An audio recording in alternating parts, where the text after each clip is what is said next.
Dear viewers, welcome to our GVS Bank Academy.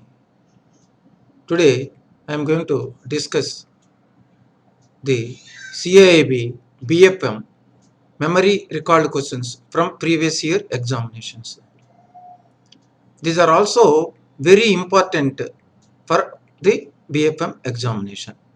So already 1 to 30 questions we had uploaded in the previous YouTube presentation.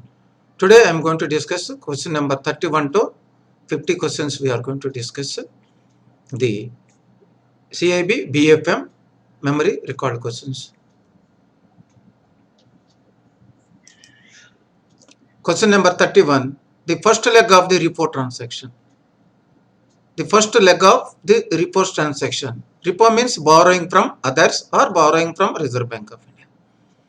So the first leg of the repo transaction means at the time of borrowing should be contracted at the prevailing market rates. So the entries are going to be recorded at the prevailing market rates of securities. That is the first leg of the repo transaction.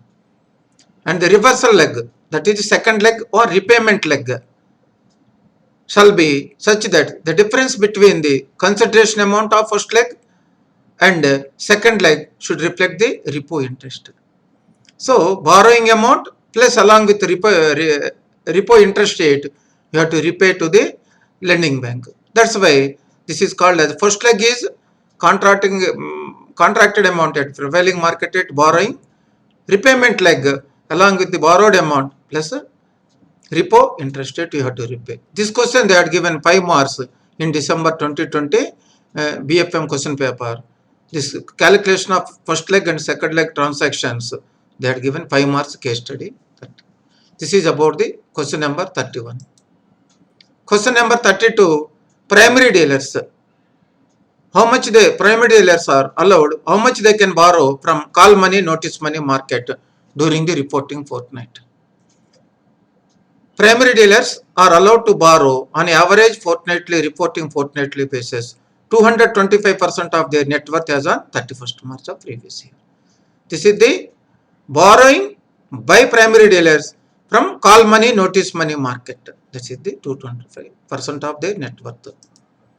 Banks. How much banks are allowed to borrow in call money, notice money market? On a fortnightly average basis, borrowings outstanding should not exceed 100% of capital funds of the bank. Banks are allowed to borrow from 1 to 14 days, call money, notice money, 100% of their capital funds. Here capital funds means Tier 1 and Tier 2 capital funds of the bank. And banks are allowed to borrow a maximum of 125% of their capital funds on any one day during a fortnight. Normally 1 to 14 days, 100%. On any particular day, one day, they are allowed to 125%. Any liquidity problem is there, they are allowed to borrow more on any particular one day during the reporting fortnight borrowing. Cooperative banks. How much cooperative banks are allowed to borrow from call money, notice money market? The cooperative banks borrowing should not exceed 2% of their aggregate deposits outstanding as on the previous year. Cooperative banks borrowing from call money, notice money should not exceed 2% of their aggregate deposits outstanding as on 31st March of the previous financial year. So this is the call money, notice money borrowings by primary dealers, 225% of their net worth. Banks are 100% of their Tier 1 and Tier 2 capital. Cooperative banks 2% of their deposits outstanding as on 31st March. This is the borrowing limits from call money, notice money. This is question number 32. Question number 33. How many diamond dollar accounts an exporter can maintain? 5 accounts. He can open 5 accounts. For opening these 5 accounts, what are the eligible conditions? Track record of at least 2 years in import and export of diamonds, and average annual turnover 3 crores or above during the preceding 3 years, and they are allowed to open, DDA shall be opened in the name of the exporter and maintained in US dollars up to US dollars in up to 5 accounts only. This is the diamond dollar accounts. Maximum exporters are allowed to open 5 accounts. They are dealing with the export related or import related of diamonds, colored gemstones. This is about the question number 33. This question was also very important from promotion exam also. And the account shall be only in the form of current account. The DDA account only in the form of current account. No interest should be paid. This is about the question number 3. Question number 34. Gold card scheme for exporters. Who are a gold card scheme for exporters? The exporters having good track record and standard account for last 3 years. That is also one condition. And not blacklisted by ECGC specific approval list. SAL means specific approval list or RBI caution list. And overdue export bills not in excess of 10% of their turnover. Out of their total turnover, overdue export bills not in excess of 10%. These conditions, if any exporter is fulfilling, this exporter is called as gold card exporter. Now, what is the benefit to the gold card exporter? Fast disposal of application, limit standby 20% of the sanction limit we are giving additionally, along with the regular limit, additional standby limit 20%. Preference to be given export credit in foreign currency also, and limit applicable for a period of 3 years. Whatever the limit you are sanctioning, that limit is applicable for 3 years. And automatic renewal certain limits. For gold card exporters, fresh disposal of application within a period of 25 days. Any fresh applications for credit facilities, disposal is within 25 days. Renewal of limits, existing limits within 15 days. And ad hoc limits consideration within maximum 7 days. These are the benefits to the gold card exporters. This is also very important from CIB BFM question paper and also from promotion exams.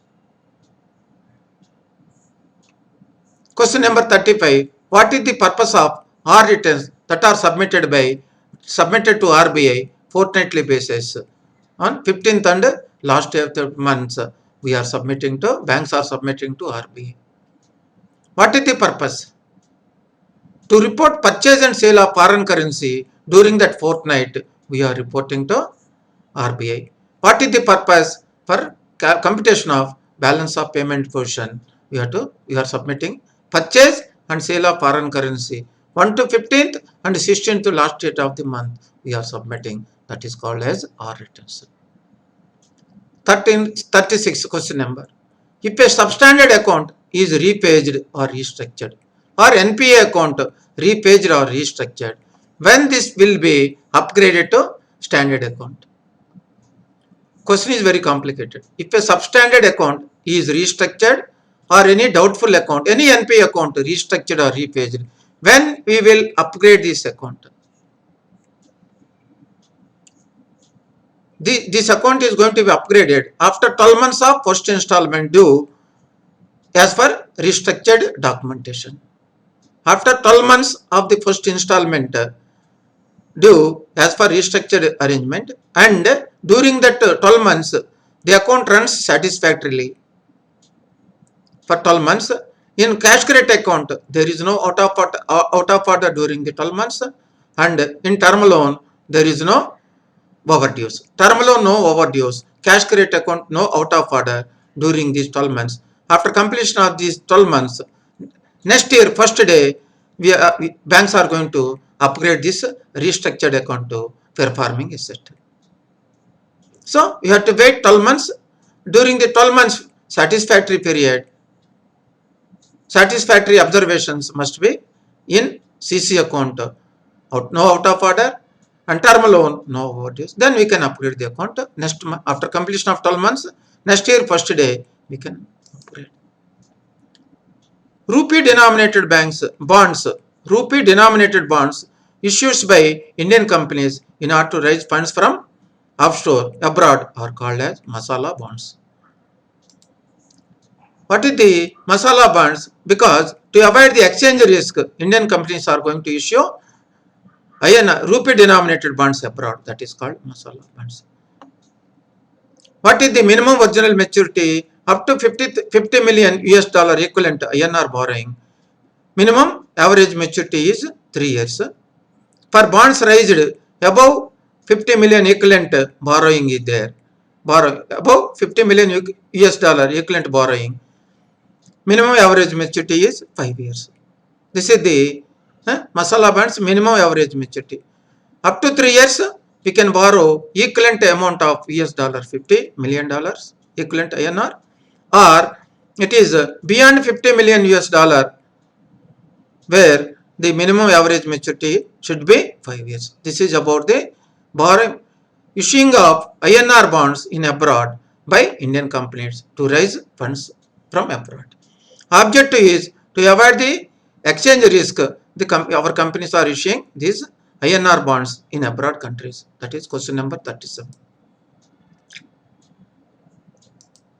Question number 38.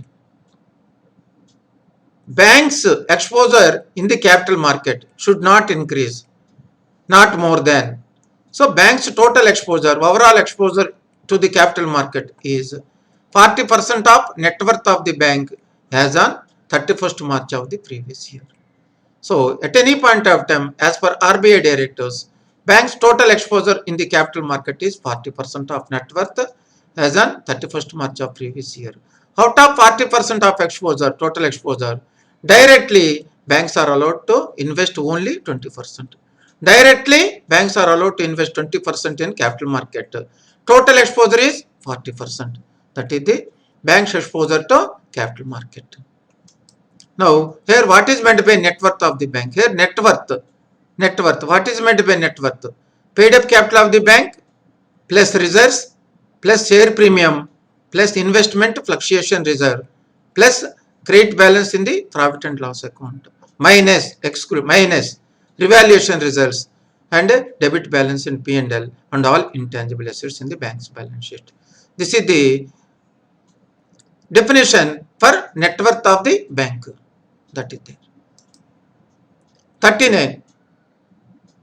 Banks are allowed to go for short sale in Government of India securities. Short sale means without having balances in our accounts, banks are allowed to go for short sale in Government of India securities. Maximum period is, what is the maximum period? So banks are allowed to go for short sale with, and the short sale positions has to be covered maximum within a period of 3 months from the date of short sale transaction. So maximum allowed period to cover the short sale position is within 3 months. And other 2 points are the short sale of securities. Banks are allowed to park in held for trading category. Whatever the short sale outstanding positions are there, that outstanding positions are going to be parked in held for trading category of investment classification. And valuation or mark to market to be done on short sale positions regularly, daily basis. So examination point, short sale maximum you have to cover within 3 months. These short sale positions are going to be parked under held for trading category of investment classification. Valuation or MTM on daily basis. This is question number 13. Question number 40. Participants in international exhibition, trade fair in other countries can open foreign currency accounts abroad. Yes, permitted. Permitted to open foreign currency account abroad, and balance in that account is required to be repatriated, transferred to back to India within 1 month from the date of closure of the exhibition or trade fair. So several times they are asking this question. Yes, any bank, any company, any customer is participating in international trade fair and exhibition, they are allowed to open foreign currency account temporarily for abroad, and the balance in this account is required to be repatriated, means transferred back to India within 1 month from the date of closure of the exhibition or trade fair. That is question number 40. Question number 41. Front office, treasury department, front office, what is the exact role handles? Means role of treasury front office. Treasury front office is risk taking, dealing with the market. Treasury front office deals with market and thereby taking risk taking. So the role of treasury front office is execution of purchase and sale of securities, purchase and sale of currency, purchase and sale of derivatives. So directly front office is interacting with the market. That's why the department is called as risk taking department, and further it is also called as treasury front office is just like a profit center. It is profit center to the bank in the treasury department, that is treasury front office. Additionally, I am discussing exact role of middle office or mid office, treasury middle office or mid office. What is the role of mid office or middle office? Managing existing and necessary amendment to risk management department. It has to amendment to managing and amendment to risk management policies. It is just like a audit department. It is just like a risk management department, mid office, and it will follow the whether the front office is following risk limits or exposure norms, stop loss limits, value at risk limits, all the things. It is just like a audit department and controlling, watching the front office and back office positions. That's why treasury mid office is just like a risk management department. Treasury mid office is just like a compliance department. Treasury mid office is just like a audit department in the treasury. What is the exact role of treasury back office? Treasury back office exact role is confirmations. Whatever the trades executed by front office, that deals are going to be confirmed by back office with respect to parties. The other one more main duty of the back office is settlement, receipt of funds or payment of funds from the respective parties, reconciliation, notional account reconciliation, also the main duty of treasury back office. Further, submission of statutory returns to Reserve Bank of India also is one of the main duty of back office. So this is very important in treasury BFM. STRIPS, STRIPS stands for separate trading of registered interest and principal of securities. Separate trading of registered interest and principal of securities. So these under this Government of India securities held for trading and available for sale bucket securities are going to be divided into separate trading of registered interest and principal. Whatever the coupon payments are there on this bond, that coupon payments are separately stripped and principal payment of the bond is going to be separately stripped, and both are going to be directly traded in the market. That is called separate trading of registered interest and principal of securities. When question number 43, 91 treasury bills are issued on what date? Issue of 91 treasury bills. Normally, treasury bills are issued by Reserve Bank of India on behalf of Government of India. 91 treasury bills are going to be issued on weekly auction on every Wednesday. On every Wednesday, 91 day treasury bills are going to be auctioned by RBI, weekly basis, every Wednesday.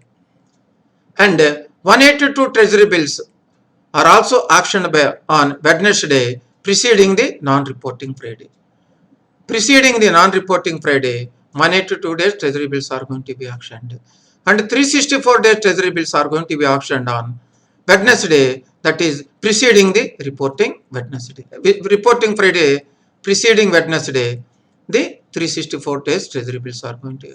So these are the 91 day treasury bill, 182 day treasury bill and 364 days treasury bills are going to be issued by RBI on behalf of Government of India for its short-term liquidity management gaps. In addition to 91 days, 182 days and 364 days treasury bills, Reserve Bank of India sometimes they are going to issue cash management bills. Cash management bills for temporary cash flow mismatches of the government for less than 91 days.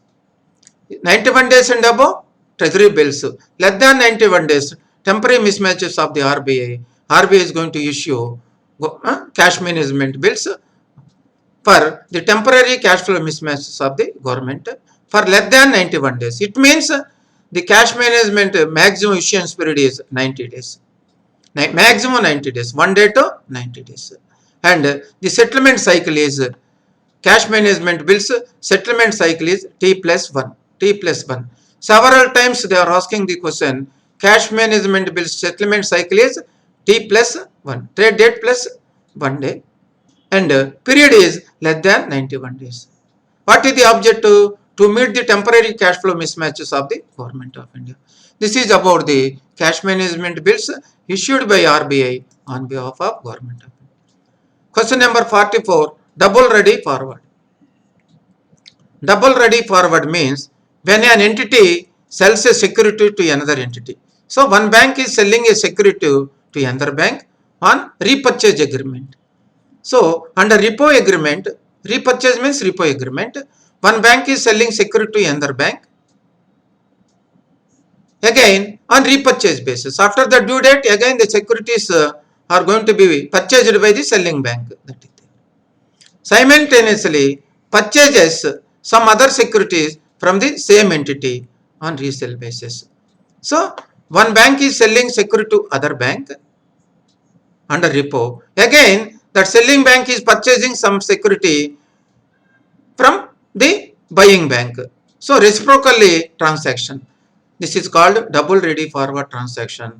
This transaction is not allowed in India. This transaction was not allowed by RBI in India so far. That is called double ready forward transaction. Not allowed in India by the banks. Risk is more. Now 45, very important, provision coverage ratio. What is the provision coverage ratio of the bank? This is one of the main disclosure in the bank's balance sheet. Total provision on NPA advances. Total provision on NPA means substandard, doubtful and loss account divided by total gross non-performing assets of the bank into 100. That is called provision coverage ratio. Very, very important disclosure in the bank's balance sheet. 46. Net interest income. Net interest income means interest earned on advances minus interest paid on deposits. That is called net interest income. Net interest margin. How we are going to NIM? Net interest margin is equal to net interest income divided by average total assets. Average total assets or average interest earning total assets of the bank. Average total assets, mostly generally we are taking average interest earning total assets we are taking. That is called NIM. Then connection with economic equity ratio. Economic equity ratio is equal to ratio of shareholders funds. It means net worth of the bank to the total assets of the bank. So higher the ratio is better. Ratio of shareholder funds to total assets, that is called economic equity ratio. Directly they are asking. Higher the ratio is better from the risk management. Question number 47. Under liberalized remittance scheme, under LRS, liberalized remittance scheme, the maximum amount that a person, individual, can remit outside India during a financial year is $250,000. US dollar equivalent $250,000. And you have to disclose the purpose. That is applicable only individuals and proprietor also. Sale proprietor under LRS also can made a remittance of under LRS 250,000. Why? In a sole proprietorship business, there is no legal distinction between the individual or owner and such the owner of the business can remit up to US dollar as permissible limit under US. This question they are asking, sole proprietor, how much they can, whether is applicable to sole proprietor or not as applicable. This LRS limited facility is not applicable to partnership firm, companies, firms, HUFs. This is applicable to individuals including sole proprietor. That is question number 47. Question number 48. ALM buckets. ALM buckets. Total number of ALM buckets are 10. Total number of ALM buckets are 10. Then out of that I am discussing only first 4 buckets are very, very important.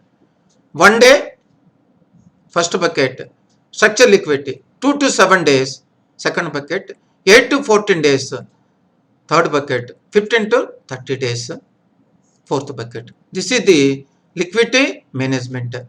1 to 30 days liquidity coverage ratio. For management, for calculation of liquidity coverage ratio, this is very, very important. 1 day, 2 to 7, 8 to 14, 15 to 30 days. Remaining buckets up to 10 is there. But for the ALM structure liquidity coverage ratio management, 1 day, 2 to 7, 8 to 14, 15 to 30 days are very, very important. 49. What is meant by transfer pricing? It is an integral part of ALM, asset liability management, and is the domain of bank treasury. So, what is the transfer pricing? Now, the transfer pricing refers to fixing the cost of resources. The ALM department fixing the total cost of deposits, resources, and return on assets also. It is deciding for the bank in a rational manner. Where it is applicable generally, because in some branches, in banks, some branches, deposits are more and advances are less. When the deposits are more and advances are less, so the surplus funds are going to be transferred to their head office. And at the same time, in some branches, advances are very high and deposits are very low. In that case, the advances oriented branch, they are borrowing funds from their treasury office, head office. So, through transfer pricing, the ALM and bank treasury mid office, transfer pricing will take care of mid office in the treasury.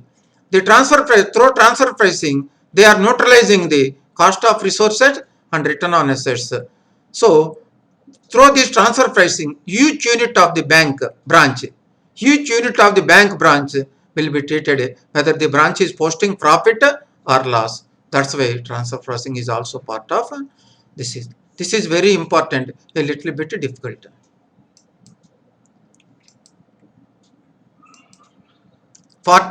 Yes. Question number 50. SNRR account. SNRR account. What is meant by SNRR account? Special non-resident rupee account. Special non-resident rupee account. Any person resident outside India having business interest in India, doing business related interest in India and doing business transaction in India, they are allowed to open SNRR account with authorized dealer. The debit and credit in this SNRR account is related to business transactions only. Incidental or commensurate with the business operations. Normally, the SNRR account, special non-resident rupee account, the maximum they are allowed to open up to 7 years. 7 years. If even after 7 years, they are continuing the business relationship, they can continue the business, this account. After 7 years, they have to take prior RBI approval. For continuation beyond 7 years, they have to take permission from RBI. Up to 7 years not required. After 7 years, they have to take RBI approval. And these account balances are eligible for repatriation to his parent country. That is there. So, dear viewers, Part 1 recalled questions already uploaded on 5th March 2020. In this video, we had posted 1 to 30 questions. 31 to 50 questions are posted today. These questions are very, very important for forthcoming BFM paper preparation.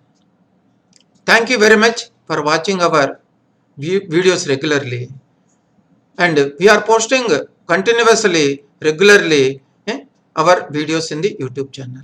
Please subscribe to our YouTube channel for our JAB, CAB promotional exam videos. Thank you very much for watching our video.